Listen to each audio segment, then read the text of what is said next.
Hello, everyone. Welcome to this Black Silk session on the recently enacted Digital Personal Data Protection Act.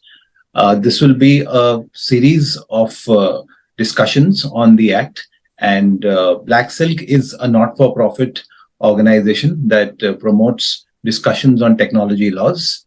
I'm Mayank Grover. I'm a partner at Seraphic Advisors, and I'm joined here by Mr. KPS Kohli, who's also a partner at Seraphic Advisors. Hi, KPS. Hello. So just to get started, can you just give us a brief overview of the Act? Yes, thank you, Mayank, and thank you, Black Silk, for inviting us for doing this first part of the series that they intend to do on the Digital Personal Data Protection Act. I think this act is one of the most significant legislation in recent years. This give rights to the citizen of India to actually write and a control to the citizens of India on their personal data. And the Act actually lays down the fundamentals of the Act recognizes the rights that the citizens have in their digital personal data. Two, the Act also provides as to how that digital personal data is to be used by the data fiduciary, which is defined under the Act, and how it is to be processed. The Act also although Act is applicable to all the citizens and within the territory of India, but for certain aspects, the Act has extraterritorial jurisdiction, where the digital personal data of the citizens of India is used by a foreign entity. Then they have to abide by the provisions of this Act. Consent, of course, is very important, where you require a consent under the Act to actually use or process somebody's digital personal data. So it's a very significant Act.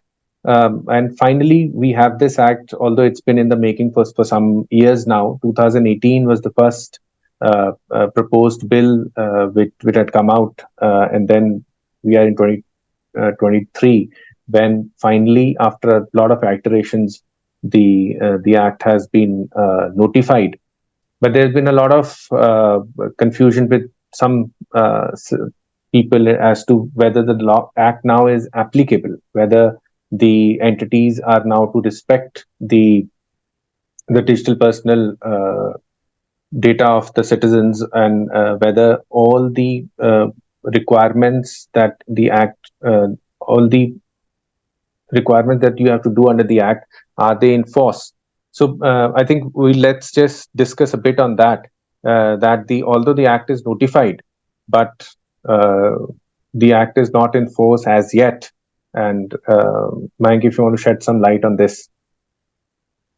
I think the notification, the Act has been notified in the official gazette, and it's basically for general information of the public. And it will be notified, it seems, in parts by the government. So right now, it is only for information purposes, and the eventual date of notification has to come out subsequently, along with the rules. Hopefully, I was reading some news that the rules are to be notified soon, and after that, possibly the date of the implementation of the Act will also be notified alongside. Correct. So, in fact, this Monday, the minister has made a statement that they are ready with the. So, there is an authority which is provided under the Act. So, he made a statement that they are ready to notify the authority and also to frame the rules for their establishment. And they have also said that they are in the ready to implement the Act per se. But I think he also said that they'll, after G20, they will come out with consultation as to a possible date when a sunrise date when the Act would be fully implemented, or the major portions of the Act would be fully implemented. So, I mean, now we're talking closer to implementation. Probably I would ask you, according to you, what do you think how the Act would play up? What are the important stakeholders under the Act? according to you? And how do you think the act would actually, when it is notified or it becomes effective, whom do you think would be affected by it, and what would be their rights? How do you identify them? Sure. So I think the central figure in the act would be the data principal. Data principal would be the person to whom the data relates to. And subsequently, I mean, there is also a data protection board of India, which has been established under the act, which would be the regulator. And any complaints with respect to data breaches of any data principal, be it against any of the data fiduciaries or a significant data fiduciary, they would all lie before the regulator. So that's the only regulator which has been established under the Act. And the other players would be the data fiduciary, who would be, assessing the purpose and means of processing of personal data. And the data fiduciary can also appoint a data processor who, on behalf of the data fiduciary, would be processing the personal data. And there is also a consent manager who has been who's been notified in the act. And consent manager would be any person who's registered with the board, with the data protection board, and he would also be the point of contact for grant of any access or withdrawal of consent with respect to any data of a data principal. So the data principal would approach the consent manager, and he becomes the single point of contact for review and withdrawal of any consent with respect to processing of personal data. So, and then there is also an additional, I would say, a data protection officer who has been appointed. That officer would only be for the significant data fiduciary, and the significant data fiduciary would be only those data fiduciaries who would be handling large volumes of data and also very sensitive personal data. So the significant data fiduciary would have an additional appointment in the form of a data protection officer, along with any data auditor that would have to be appointed by the significant data fiduciary. I think significant data fiduciary, they said they will define under the rules subsequently as to who would fall under that category of a significant data fiduciary. But I think one important aspect that I want to discuss that with you, especially with respect to consent manager. You have already touched upon the point that anyone who's using the personal data of a data principal would be a data fiduciary. And a data fiduciary, and then you have also talked about somebody called a consent manager. And consent manager, we understand, is somebody who would be who have to register with the board that you just mentioned. But I think something that I want to discuss about on consent managers is because that's a very interesting stakeholder that the Act identifies. And consent manager, as you mentioned, is responsible for is like a point of contact for data principal to approach if they want to correct their data, or if they want to delete their data, or if they want to modify it, or if they want to change their terms of their consent. Now, a consent manager would be applicable for everyone. I mean, if any data fiduciary would require to have a consent manager, as how I read the Act. But I want to ask you, so I'll give you an example. Let's say that a local dry cleaner would be having some digital the personal data of a data principal, let's say their phone number, he had to approach them that their clothes are ready. Now for them, it would be, is it an additional requirement for them to have a consent manager, or is it an additional requirement for him to register with the board to be a consent manager? So I think, what do you think, how the consent manager would play up when once the Act is implemented? So consent manager, he has to be registered with the board, but his exact role has not really been defined in the Act. like the act is silent on the aspect of consent manager, like you gave an example of a small business. So it would be an additional, onerous liability on a small business to appoint a separate person as a consent manager, or probably the proprietor himself becomes the consent manager. And I'm hoping this would be clarified in the public consultations which happens for the rules, and probably the rules will throw more light on this aspect, because the role of the consent manager, and probably there are some thresholds required to be laid down for organizations which would be required to appoint a consent manager. Like there is for significant data fiduciary, there is an additional appointment of a data protection officer. I hope there would be some thresholds which would be laid down that such and such organizations probably, one determining factor might be the turnover of the business. So possibly the consent managers would be required only if you cross a certain threshold. Correct. Otherwise, it becomes too onerous for any small business. Correct. No, I agree with you, because I think that's some confusion. I thought I'll discuss that with you. That consent managers also play a very significant role when the act is implemented, because he's the person who's regulated by the board. Two, he will be the person who's responsible to correct the data or keep the data updated for the data principal. And of course, it comes with their own penalties if they don't perform their duties well. So I think there is a need to clarify as to who and what entities would need to have consent managers. Sure. So, KPS, how would you explain the applicability of the act? Is it would it be applicable to foreign jurisdictions, or is it only confined to data fiduciaries or data principals who are within the territory of India? Or there would be some requirement of storing the data, processing the data in India. Does the act play out well for extraterritorial applicability? So, in fact, I've already mentioned that Act does provide for extraterritorial applicability. So they identify that anybody who any foreign entity which processes the data, digital personal data of an individual for the purpose of offering them goods and services, the rigors of Data Protection Act would be applicable to them. Now, this brings up a very interesting question, and I think once it comes out, will be more clear.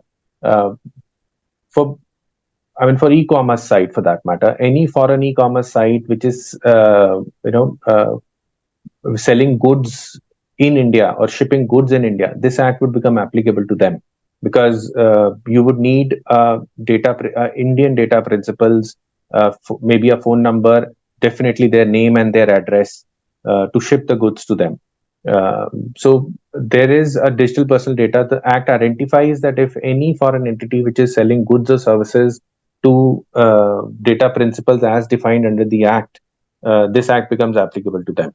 So we'll have to actually wait and see how this would be how this will play up. But definitely, Act has extraterritorial applicability, where the foreign data fiduciaries who's selling goods and services to people in India and processing their personal data to deliver their goods and services, they would fall under the data fiduciary category under the Act, and they'll have to follow the rigors of the Act. I think the rules would come out, and they'll make it more clear. On data localization, the Act doesn't. So earlier there was a requirement to keep a serving copy in India in one of the iterations. In fact, so all that has been dispensed with.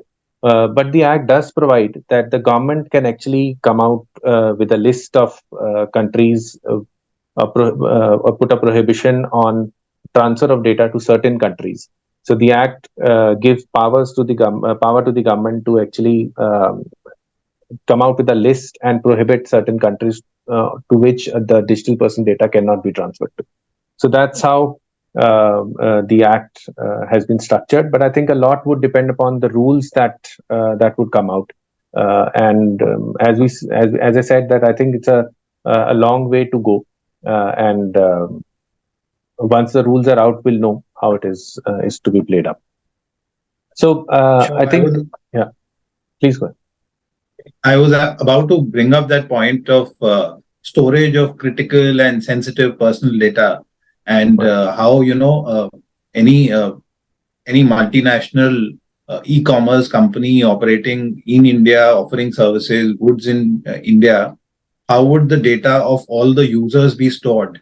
Is it allowed? I mean, if the act is silent, does it mean that all the data can be taken abroad to say an American server? The Act doesn't prohibit this yet. There's no prohibition on that. You can transfer the data freely, provided you are not in that list that I mentioned. So there is no prohibition. But since if you collect data either in India or abroad, there's no prohibition on how you store it. The prohibition or the rigors are that you are identified as a data fiduciary then. And whatever the duties or the responsibilities of a data fiduciary are under the Act, you'll have to follow them. We have also discussed that there could be a significant data fiduciary. So even if you are abroad and whenever the parameters will come out as to who significant data fiduciaries are, then you have to follow those data fiduciaries. And I think one of the requirements for a data fiduciary is to appoint a data protection officer. And the requirement is that data protection officer has to be a resident Indian, has to be present in India, or physically present or located in India. So I think if you, even if you're a foreign entity which is offering goods and services in India, you fall under a data fiduciary category. There's no prohibition as to where you keep the data, but the the responsibility is to follow the Act and the provisions of the same. Yeah. So I think coming to we have already discussed as to what is the applicability, the extraterritorial applicability. Now, if I want to ask you that, according to, we have also discussed that the important stakeholders under the Act, and we have also discussed that how this will play up. But if I may ask you that once the Act is, and we also discussed the importance of consent under the Act, that there'll be consent required. So how do you think the Act, when there'll be a sunrise of the implementation of the Act, how do you think it will, on that day, how do you think the Act will play out? So I think before consent, there is a requirement of a notice which has to be served to the data principal. It has to be either prior or it has to be along with the notice comprising of all the details which are required. I mean, the data and the extent to which it will be processed. So that notice has to be served by the data fiduciary on the data principal. And prior to that notice being conveyed, and that consent that request for consent has to be it has to be pointed and specified, and it has to set out the exact purpose for which the data is going to be processed of the data principal. So post that notice, there would have to be a consent from the data principal, and the consent would be pointed, would be unconditional. And it will also clearly set out the purpose and the extent to which the data can be processed by the data fiduciary. So all that consent by the data principal has to be in a very clear and plain language. That's what the Act prescribes. And any withdrawal of consent can be at any point of time. The data principal can always withdraw his consent. He thinks that the purpose of sharing of the information is over. Like if I'm sharing any data, say with an insurer or an insurance company, if my period of insurance is over, then the data is of no purpose. It serves no utility to the data fiduciary, who would be the insurance company in this case. So I can make a request that I am withdrawing my consent, and the purpose for which the data was shared with you has outlived its utility. So that consent goes, and that I can do at any point of time. I can do that on an e-commerce website, on an e-commerce app. I would say that as soon as my order is delivered, the data has to be deleted. So the Act also provides for erasing of data as long as the purpose has been served fully, and consequences of withdrawal of consent have to be borne by the data principal. In case I happen to withdraw my consent during, say, the pendency of an order which is yet to be delivered to me, then the website or the app, the data fiduciary has the right, he is entitled to not process my order because I have withdrawn my consent for the data which I had given initially. And the consent should not be amounting to an infringement of the Act. So any data fiduciary can't take a consent which would be, say, in violation of the provisions of the Act. There can't be a consent taken from a data principal to say that you will not file a complaint or you waive your right to file a complaint before the Data Protection Board of India. That would amount to an invalid consent. So anything which is violating the provisions of the Act, that consent itself goes. I mean, it is that is an invalid consent. So the Act also provides for that kind of a situation. And I think those are the principles on which the consent principle would work as far as the data principle is concerned. Right. The Act also, so on a sunrise day, when the Act probably would become effective and applicable, I think the Act also provides for notice, which you have mentioned, and also notice has to be either prior or along with the consent that I seek, that a data fiduciary will seek from the data principal. So, so I think. So KPS, if I may ask, what would be the legitimate purposes for processing of personal data? Yes. So as we already mentioned that there are the Act provides for processing of personal data for two reasons. One is, of course, consent, which you have explained, how the consent is to be taken and what do you mean by consent under the Act? It has to be unqualified, absolutely clear consent on the on how the data would be processed. Now, on the legitimate purpose, I think. On the legitimate purpose, the Act provides for various. Act actually envisages certain conditions on which you process the data even without the consent, and those would be considered the legitimate purpose. So, first is, of course, when you give a voluntary data to if you share your data with somebody voluntarily, and that person processes that data to provide whatever the data principal is seeking, that is a legitimate purpose. In fact, the Act gives an illustration that when you share your data with a real estate broker, that you want some house or you want to take it on rent, and that real estate broker processes your data to reach out to you to inform you about any availability of any house or shop, whatever you're seeking. So that becomes a legitimate purpose that you yourself have approached the real estate agent for certain for availing certain services, and to give those services if he needs to process the data, then of course you have to this would fall under a legitimate use. However, it also provides that when the consent is withdrawn and the data fiduciary still processes the data, then of course that would be considered a violation. So it is till the time there is a consent by the data principal to avail those goods and services, and that's you use and you process that data to provide that services or goods or services, it is a legitimate use. Apart from that, there are various other heads where this would be considered as a legitimate use. So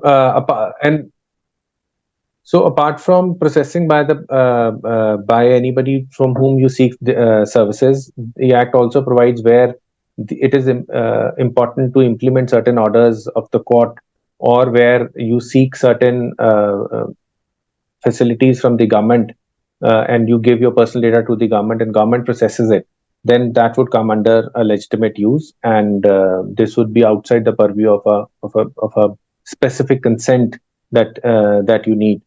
And for, of course, law enforcement mostly is concerned with law enforcement. If for law enforcement you have to process somebody's data, then you don't need a consent. Also, in situations where there's an emergency situation or a medical emergency help that you give to somebody, and you have to process their data, maybe reach out to their peers, or maybe share their photo with somebody to for their identification.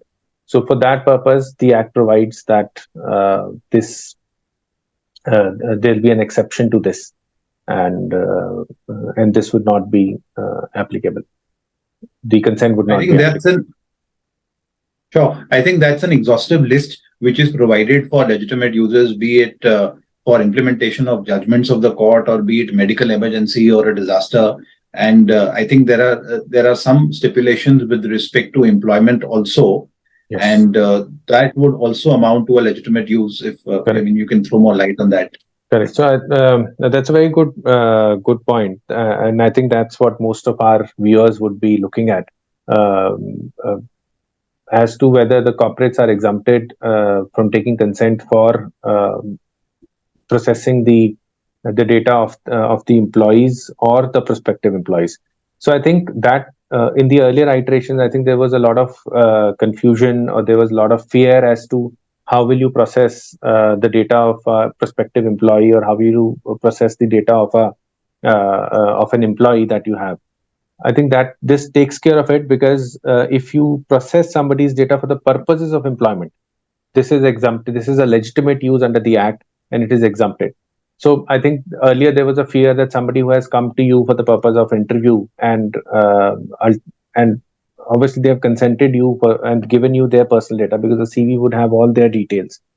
Now they can come back to you and ask you for removing that information from your database. For some of the companies, that is a very important requirement to actually keep track of how many employees have how many applicants have earlier applied for this job, whether they were and what was the status of how they were, of their assessment in the organization.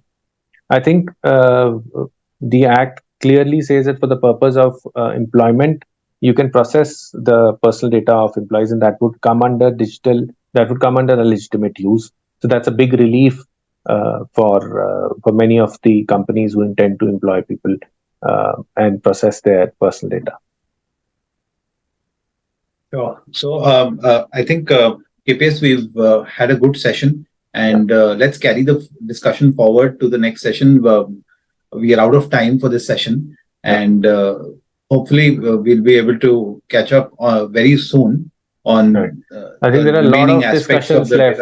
There are a lot of discussions left on the obligations of a data fiduciary, which I think are the most important, and many people would be concerned about that. So I think we probably can cover in this next session. And of course, it's an excellent discussion. It's always nice to discuss about the new Act, which is yet to be implemented, but which is so important now for all of us that a discussion has to begin somewhere.